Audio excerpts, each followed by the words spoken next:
Hello दोस्तों, पहले तो सभी को नमस्कार। और जैसा कि आप सभी जानते हैं कि मैं कक्षा 10वीं के लिए गणित के सवाल लाता रहता हूं, जो आपकी परीक्षा में बहुत महत्वपूर्ण है। आज जो मैं क्लास देने वाला हूं वो एक साइंस की क्लास होगी आपकी।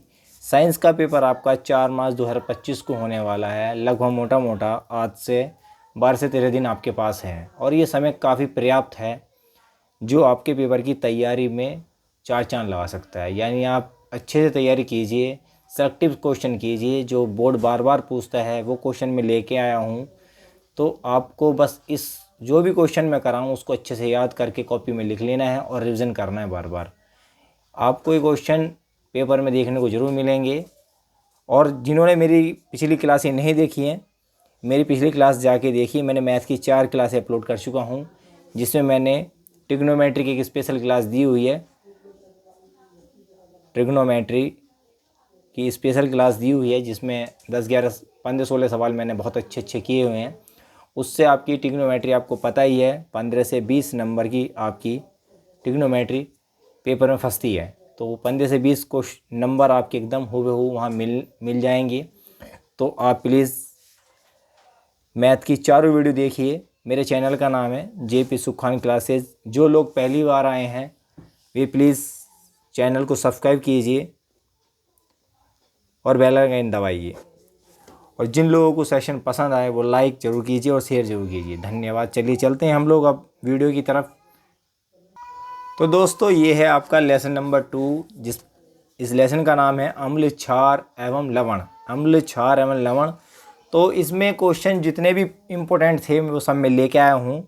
और आप अपनी कॉपी निकाल लीजिए और लगातार लिखते चलिए मेरे साथ साथ, या आप इसका एक नोट्स बना लीजिए ताकि आपको रिवीजन करने में आसानी हो। और जिस क्वेश्चन में भी आपको प्रॉब्लम आती है वो आप कमेंट बॉक्स में कमेंट करके पूछ सकते हैं। चलिए वीडियो स्टार्ट करते हैं। पहला सवाल है हमारा, अम्ल की परिभाषा उदाहरण सहित दीजिए। और ये बहुत ही इंपॉर्टेंट सवाल है। ये 1 या 2 नंबर में पूछा जाता है। 1 नंबर में पूछा जाएगा या 2 नंबर में पूछा जाएगा। अम्ल, जैसे कि आप सभी जानते हैं कि अम्ल को इंग्लिश में बोलते हैं एसिड। अम्ल को इंग्लिश में बोलते हैं एसिड। अम्ल नीले लिटमस को लाल कर देते हैं। अब लिटमस क्या होता है? लिटमस एक पेपर टाइप होता है। जैसे मैं आपको पेपर दिखा देता हूँ। ये मेरे पास A4 साइज़ पेपर है। आप सब जानते हैं ये A4 साइज़ पेपर है। ऐसा ही पेपर होता है A4 size type paper. Litmus लाल भी होता है और नीला होता है। ठीक है, 2 टाइप के पेपर होते हैं लिटमस पेपर।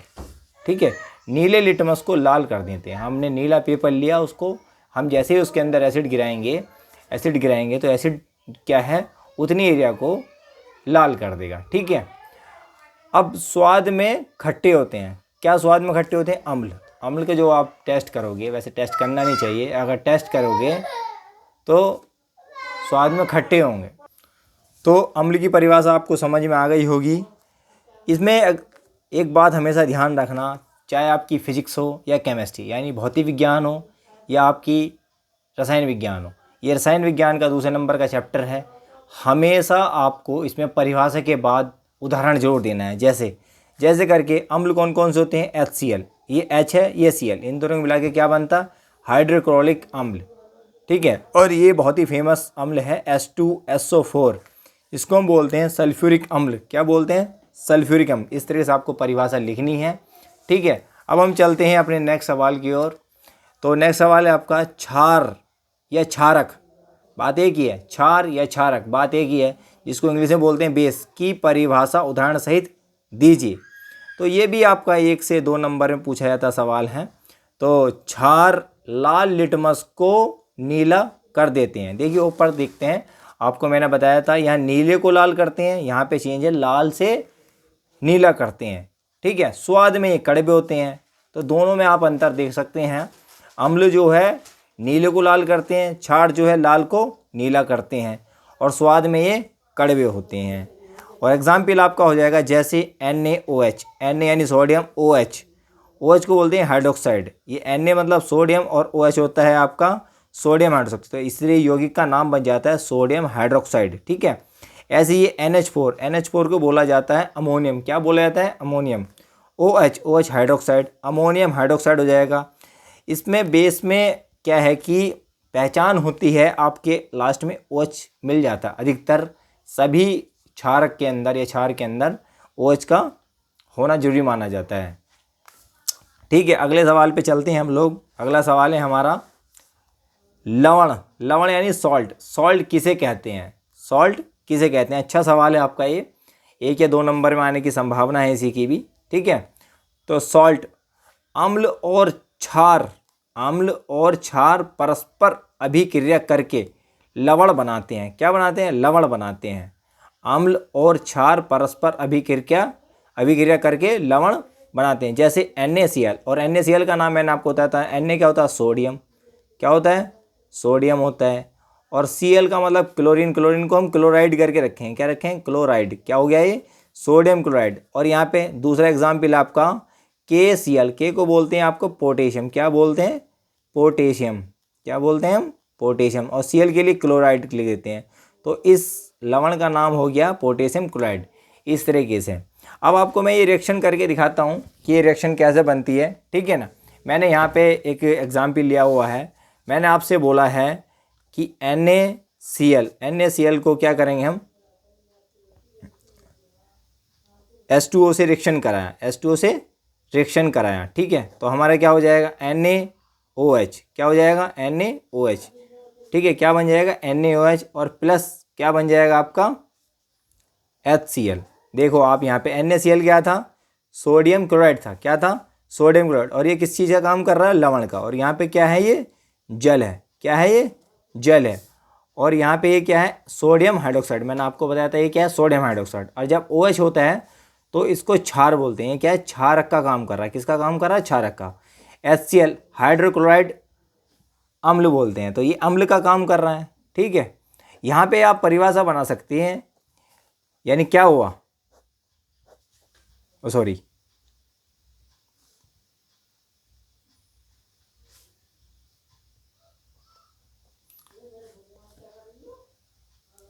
तो इस तरीके से NaCl प्लस 2O मिलकर क्या बनाते हैं? NaOH प्लस HCl बनाते हैं। अभी आप इसका उल्टा करके देखिए। उल्टा करना क्या है कि हमें क्या करना है? NaOH लेना इधर, NaOH प्लस HCl। यानी हमने क्या किया? यहाँ से क्षारक लिया और क्षारक के साथ हमने क्या लिया? अम्ल लिया। आपको पता है हाइड्रोक्लोरिक अम्ल है, ये सोडियम हाइड्रोक्साइड है, क्षारक का काम कर रहा है। जब इससे हम बनेगा तो बनेगा क्या हमारा? NaCl plus H2O। और NaCl किसका काम करता है? लवण का काम करता है। किसका काम करता है? लवण का। और ये जल बन जाता है। तो इसी तरीके से हम यहाँ पे एक अभिक्रिया निकालते हैं। क्षारक अम्ल के साथ मिलकर लवण और जल बनाते हैं। मैंने क्या बोला? अम्ल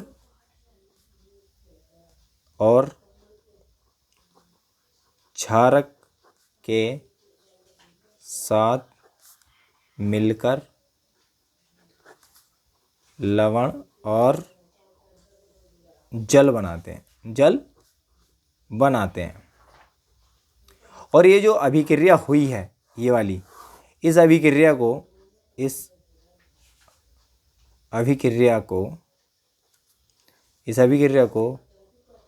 उदासीनीकरण अभिक्रिया कहते हैं। उदासीनीकरण अभिक्रिया कहते हैं। ठीक है ना, आपको मुझे लगता है आपको ये दोनों रिएक्शन समझ में आ गई होगी। ये भी इससे ये बनता है और इससे ये बन जाता है। ठीक है, NaOH लिया, HCl लिया, क्षारक और अम्ल लिया। कहीं भी आपको क्वेश्चन पूछेगा कि लवण किसे कहते हैं, तो लवण के लिए आपको मैंने परिभाषा बता दी है। आपको ये परिभाषा लिखनी है और ये एग्जाम्पल लिखनी है। और आपसे ये अभिक्रिया लिख सकते हैं आप। ये वाली कौन सी? ये वाली अभिक्रिया आप लिख सकते हैं। और आपसे एक सवाल उसमें, और इसी में एक सवाल और ऐड हो गया है, उदासीनीकरण अभिक्रिया। आपसे कोई सवाल करता है या आपके पेपर में सवाल आता है उदासीनीकरण अभिक्रिया क्या होती है, तो आपको लिखना अम्ल और क्षारक के साथ मिलकर लवण और जल बनते हैं। इस अभिक्रिया को उदासीनीकरण अभिक्रिया कहते हैं। उसके बाद आपको एग्जाम्पल ये देना है, ये वाला आपको एग्जाम्पल देना है। ठीक है, NaOH plus Cl gives NaCl plus H2O, ये आपको एग्जाम्पल देना है। आपको इसके अभिक्रिया ये परिभाषा लिखने के बाद एग्जाम्पल देते हैं। ठीक है ना, आप चलते हैं नेक्स्ट सवाल की ओर, जो कि बहुत इंपॉर्टेंट सवाल है। सवाल नंबर है आपका 4th। क्या है आपका सवाल? 4th नंबर का सवाल है। 4th नंबर सवाल है, अम्ल और क्षार में अंतर बताइए। देखिए, आपको मैंने ऊपर ही पहले बता चुका हूँ। यहाँ पे आपको मैंने परिभाषाएं बताई हैं। सेम उसी तरीके से आपको अंतर लिखना है, कुछ अलग से लिखना नहीं है। अम्ल नीले लिटमस को लाल कर देते हैं, जैसे HCl H2SO4। HCl आपको मैंने बताया हाइड्रोक्लोरिक अम्ल है, H2SO4 सल्फ्यूरिक अम्ल है। तो पहला तो पॉइंट आपका यही हो गया, इधर भी परिभाषा ही हो जाएगी। क्षार लाल लिटमस को नीला कर देते हैं, जैसे NaOH KOH। ठीक है, KOH क्या होता है? Potassium hydroxide. NaOH sodium hydroxide. तो इस तरह से आपको एग्जाम्पल देना। फिर उसके बाद दूसरा आपको पता ही है, ये इंपॉर्टेंट है, ये इंपॉर्टेंट टॉप वो है पॉइंट, अम्ल जलीय विलयन में। अब जलीय विलयन यानी जल को मान लीजिए, जलीय विलयन जो होगा, मान लीजिए आपने एक बीकर लिया, बर्तन लिया, उसमें पानी भर लिया, ठीक है, सही है, अम्ल उसके अंदर फिर अम्ल डाला, और उसने क्या करा, अम्ल ने क्या दिया? H+ आयन दिया। क्या दिया? H+ यानी हाइड्रोजन प्लस आयन दिया। H को बोलते हैं हाइड्रोजन, हाइड्रोजन प्लस आयन दिया। ठीक है, अगर वो H+ आयन देता है तो समझ लीजिए वो अम्ल है। ठीक है, अम्ल की अपनी पहचान है। ऐसे ही यह यानी क्षार। क्षार जो है जलीय विलयन में OH- आयन देता है। किसमें? जलीय विलयन में क्या देता है? OH-। मैंने आपको ऊपर ही बताया था, क्षार के अंदर OH समाया रहता है, अम्ल के अंदर H समाया रहता है। जैसे इसमें H समाया हुआ है, H समाया हुआ है, इसमें OH समाया हुआ है, इसमें भी OH समाया हुआ है। तो ये इस तरीके से मोटी मोटी आपको ये समझ होती है कि आप क्षार अम्ल ऐसे भी पहचान सकते हैं। इसका आपका थर्ड पॉइंट आता है।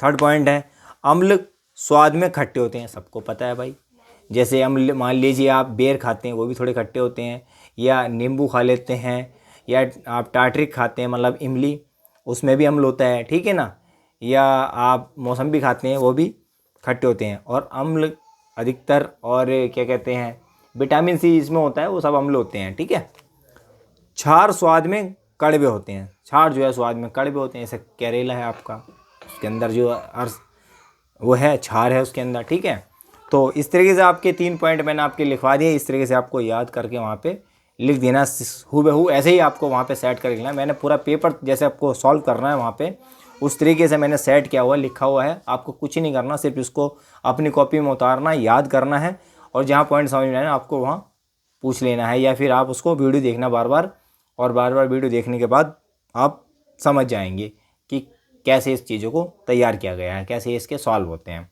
ठीक है, अब आपसे एक रिक्वेस्ट ज़रूर है, अगर सेशन पसंद आ रहा है, क्लास पसंद आ रही है, तो आप लाइक ज़रूर कीजिए और अपने दोस्तों में शेयर जरूर कीजिए, क्योंकि ये वो क्वेश्चन है जो आपके पेपर में हुए मिलेंगे। ये सिर्फ एक चैप्टर के मैं लेके आया हूँ, आपको डेली में मिक्स करके जो इंपॉर्टेंट और सवाल हैं वो लेके आते रहूँगा। ठीक है, तो चलिए, और जो लोग पहली बार मेरे चैनल पर आए हैं प्लीज़ करके सब्सक्राइब कर दीजिए और बेल आइकन दबा दीजिए। ठीक है, तो क्वेश्चन नंबर आपका 5 आता है, pH स्केल। pH स्केल पैमाना, यहाँ पे पहले ही बोल दिया गया है pH एक स्केल है, पैमाना क्या होता है, और ये बहुत इंपॉर्टेंट सवाल है, ये पूछा जाता है। ठीक है ना, तो pH H जो है वो घात में है, H जो P नीचे और घात में H है। pH एक स्केल है जिससे किसी विलयन की अम्लता, क्षारकता तथा उदासीनता का पता चलता है। यानी आपके पास कोई विलयन है, ठीक है, अब वो अम्ल है, क्षार है या उदासीन है, या आपको कुछ नहीं पता, आपको उसका pH निकालना पड़ेगा। क्या निकालना पड़ेगा? pH निकालना पड़ेगा। pH निकालने के बाद ही आप बता सकते हैं कि विलयन अम्ल है, क्षार है या उदासीन है। अम्ल होगा, क्षार होगा या उदासीन होगा, इसके लिए एक वैल्यू दी होती है। फिर pH में P का मतलब जो है, ये जो P है ना, इसका मतलब है पुषांश। क्या मतलब है इसका? पुषांश। इसको पोटेंज भी बोलते हैं, और ये एक जर्मनी शब्द है। क्या है? जो एक जर्मनी शब्द है, जर्मनी शब्द से मिला है ये पुषांश। पुषांश जो है वो जर्मनी शब्द है, जिसका अर्थ होता है शक्ति यानी पावर। ठीक है, क्या मतलब है? पावर। ये बहुत ही इम्पोर्टेंट पॉइंट है, आप लिख के आएंगे तो एग्जामिनर ज़्यादा खुश हो जाएगा। वैसे मैंने अपनी तरफ से डाला है, कुछ लोगों को नहीं पता होता, क्योंकि सीधा ये लिखवाते हैं, उसके बाद ये लिखवा के आप हो गया जी पूरा 2-3 नंबर है। मैं मानता हूँ 2 से 4 नंबर है, पूछ लेता है कभी कभी। इसके साथ न्यूमेरिकल जोड़ देगा, न्यूमेरिकल आपका जोड़ने के बाद आपका, ठीक है, न्यूमेरिकल जो है, न्यूमेरिकल जोड़ दिया आपका, तो ये 4 नंबर में पहुँच जाता है सवाल। ठीक है, तो आपको ये अच्छे से याद करके आना, 2 नंबर तो आपको मिल ही जाएंगे। ठीक है ना, अगर आप पूरा से लिखेंगे। ठीक है, तो इसमें पहला पॉइंट है, यदि pH की वैल्यू 7 आ जाए तो विलयन उदासीन होगा। कैसा होगा? आप ध्यान दीजिए, यदि pH की वैल्यू 7 आ जाए, हमने जो है विलयन, जो भी विलयन देखा उसकी अगर pH निकाल के देखा, pH की वैल्यू आ गई 7, यदि pH 7 से, इधर जो देखो आप ये ध्यान देते हैं चिन्ह पे, इसका मतलब है इधर बंद है तो ये छोटा होना चाहिए। pH की वैल्यू 7 से कम है तो विलेन कैसा होगा, अम्लीय होगा। यानी 6 है, 4 है, 3 है, 2 है, 5 है, तो इस तरह की अगर वैल्यू आ गई पीएच की तो वो कैसा विलेन होगा, अम्लीय होगा। ठीक है। यदि पीएच की वैल्यू 7 से अधिक है तो विलेन कैसा होगा, क्षारीय। 3 पॉइंट आपको ध्यान रखने हैं, लिखने हैं। ठीक है। जैसे जल का पीएच कितना होता है, 7, तो जल क्या हो गया, उदासीन हो गया। जल का पीएच फिक्स होता है 7। ठीक है। तो जल कैसा हो गया, उदासीन। और पीएच की एक वैल्यू होती है, पीएच बराबर -log H+ आयन। ठीक है, H+ आयन। ये जो मैंने बड़े ब्रैकेट में रखा है, ये पीएच का सूत्र होता है निकालने का। पीएच का क्या होता है, सूत्र होता है pH बराबर -log H+ आयन की सांद्रता। ये जो मैंने आपको लगाया है ना, ये बड़ा ब्रैकेट, ये है सांद्रता। क्या है ये, सांद्रता। H+ आयन की सांद्रता पता करने के लिए ही पीएच का स्केल का इस्तेमाल किया गया था। कुछ लोग इस तरह की परिभाषा देते हैं, मगर आप आसान परिभाषा लिखिए जो मैंने लिखी है, उसी से आप अच्छे नंबर पाओगे। ठीक है। आपको चित्र भी देना होता है, एक स्केल बना लीजिए यहाँ पे। ठीक है, मैंने एक स्केल बनाया हुआ है। ठीक है, स्केल बनाया, 1 से लेकर 14 तक नंबर होते हैं। आप ऐसे भी लिख सकते हैं, पीएच स्केल में 1 से लेकर 14 तक नंबर होते हैं। 1 से लेकर 7, 7 से पहले यानी 6.9 तक। ठीक है, 6.9 तक भी आपका 1 से लेके 6.9 तक विलेन कैसा होगा, अम्ल होगा। कैसा होगा, अम्लीय होगा। फिक्स 7 पे ही होते कैसा हो जाएगा, उदासीन होगा। 7 से बड़ा हो गया अगर पीएच, 7 से 14 के बीच में कुछ भी वैल्यू आ जाए, यहाँ तक कि आपकी 8.9 आ जाए या 7.2 आ जाए, ये भी कुछ वैल्यू आ जाए, तो समझ लीजिए आपका जो है विलेन कैसा हो जाएगा, क्षारीय हो जाएगा। ठीक है, समझ रहे हो आप। तो एक सवाल मैं आपके लिए लेके आया हूँ, अम्लीय वर्षा के जल का संभावित पीएच मान क्या है। देखिए, अम्लीय वर्षा की बात कर रहा है, वर्षीय। एक तो होती है वर्षा और एक होती है अम्लीय वर्षा। ठीक है ना। तो बच्चे कहीं इसको ध्यान में रखते हुए, जल मैंने आपको यहाँ पे पढ़ाया था, जल का पीएच 7.2 ना लगाए। ठीक है, क्योंकि सोचे कि यार 7 के लगभग में तो यही आ रहा है, 7.2 टिक कर दें। अगर आपने 7.2 लगा दिया तो आपका आंसर गलत हो जाएगा, क्योंकि अम्लीय वर्षा में क्या है कि जो धुआं निकलता है, अम्लीय वर्षा पहले समझिए क्या होती है। अम्लीय वर्षा होती है, जो भी फैक्ट्रियों से, कंपनियों से धुआं निकलता है वो हवा में घुल जाता है। हवा में घुलने के बाद वो जहाँ बारिश पड़ती है, बारिश के साथ नीचे गिरता है और पानी जो है ख़राब करता है, तालाबों का पानी ख़राब कर देता है, उसमें विषैला जल बना देता है, जिससे मछलियाँ मरने का, तालाब में मछलियाँ मरने की संभावना बन जाती है। तो इस तरह की अम्लीय वर्षा होती है। अम्लीय वर्षा के जल का संभावित पीएच मान जो होगा वो 5.2 होगा, ये अम्ल बन जाता है। अम्लीय वर्षा तो ध्यान दीजिए, 7 से तो नीचे ही होगा, अम्लीय बोला है ना, तो अम्लीय वर्षा है, अम्ल तो 7 से नीचे मान होता है, तो इसलिए 7 से नीचे तो कोई, ये 2 मान है, तो ये 5.2 आपको फिक्स याद रखना पड़ेगा। ठीक है ना। चलिए आगे चलते हैं। देखिए, चलते हैं अगले सवाल के तरफ। हमारा छठा सवाल है सोडियम हाइड्रोक्साइड। सोडियम हाइड्रोक्साइड मतलब NaOH के बनाने की विधि तथा उपयोग लिखिए। ये सवाल अक्सर 2 नंबर में पूछा जाता है। इसमें रासायनिक विधि पूछेगा वो, और उसमें उपयोग भी पूछता है। ठीक है, एक पूछता है, 1-2 ही है, आप उपयोग 1-2 दे सकते हैं और बनाने की विधि लिख के और उसमें एक रिएक्शन दे के आप अपना आंसर कंप्लीट कर सकते हैं, और ये बहुत इंपॉर्टेंट होते हैं। मगर मैं इसके अलावा बता दूं, कभी कभी ऐसा होता है, जैसे आपसे बोला गया है सोडियम हाइड्रोक्साइड, हाइड्रोक्साइड है NaOH। ठीक है, तो हाइड्रोक्साइड जो है, इसके अंदर जो है, ये आपका रासायनिक नाम है। क्या है, रासायनिक नाम है। क्या है ये, रासायनिक, और इसको बोलते हैं अणु सूत्र। कभी कभी आपसे पूछ लेता है सोडियम हाइड्रोक्साइड का अणु सूत्र क्या होगा, तो आपको सिर्फ ये लिखना है NaOH। क्या लिखना है आपको, NaOH, और इससे ही आपका 1 नंबर पक्का हो जाता है। क्या होता है, 1 नंबर पक्का होता है। सोडियम हाइड्रोक्साइड खुद अपना आप में एक रासायनिक नाम है। ठीक है, समझ रहे हो। और इसका व्यावहारिक नाम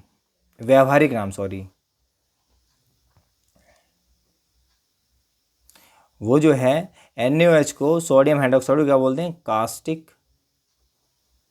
कास्टिक सोडा बोलते हैं। क्या बोलते हैं, कास्टिक सोडा।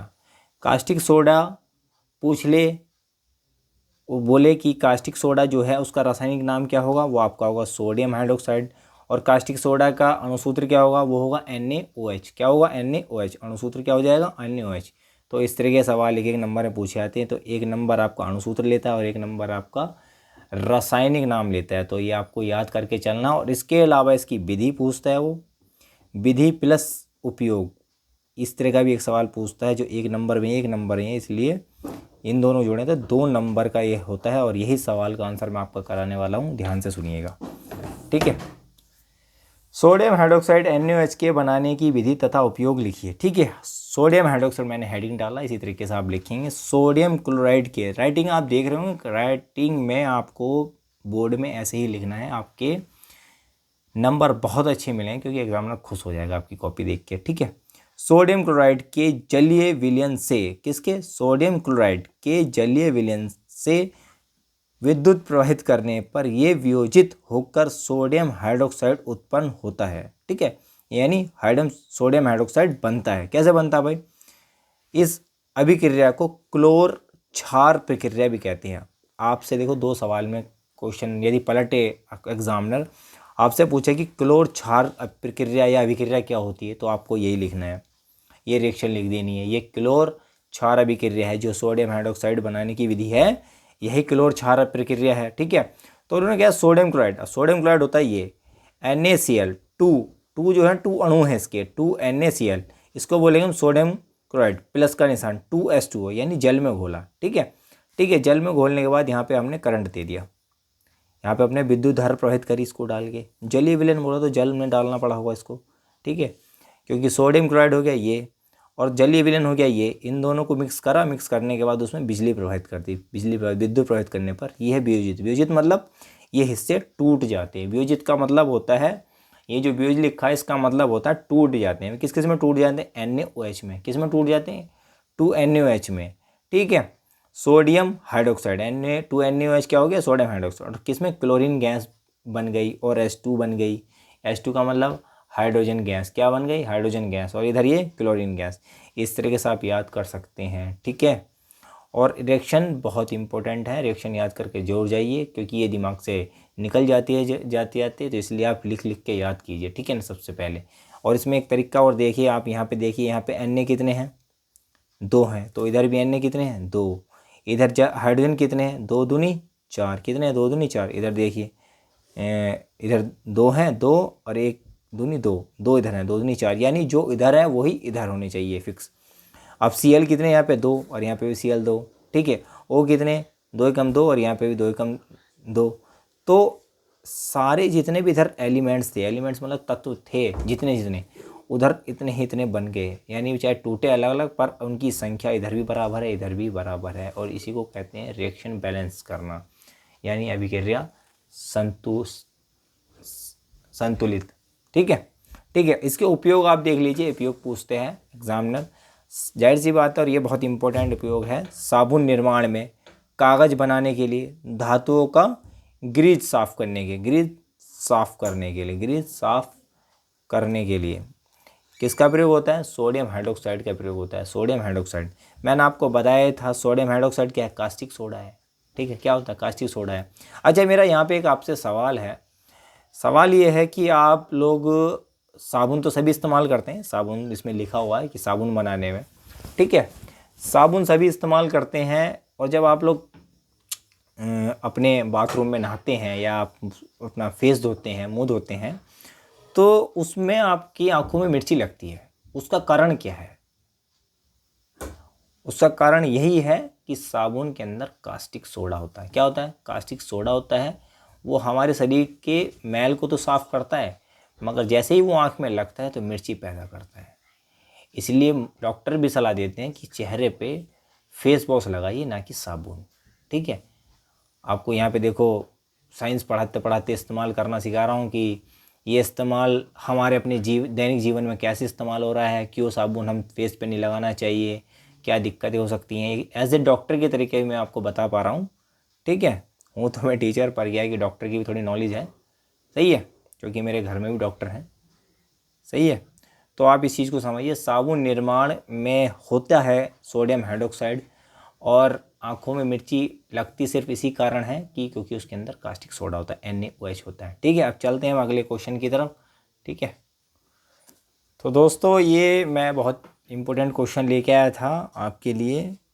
आपके एग्ज़ाम में ये मिलने की बहुत संभावना है। तो इसी तरीके से मैं क्लास को ऑफ करता हूँ, और जो कल मैं क्लास लेके आऊँगा इससे भी इम्पोर्टेंट क्वेश्चन होंगे। तो आप पहले ये पूरी वीडियो देखिए, उसके बाद कल जो वीडियो आएगी ये इससे भी ज़्यादा महत्वपूर्ण होगी, जो क्वेश्चन आपके ज़्यादा फंसने के चांस हैं। तो इसलिए कल भी आप मिस ना कीजिए क्लास, और आज भी देखिए। धन्यवाद।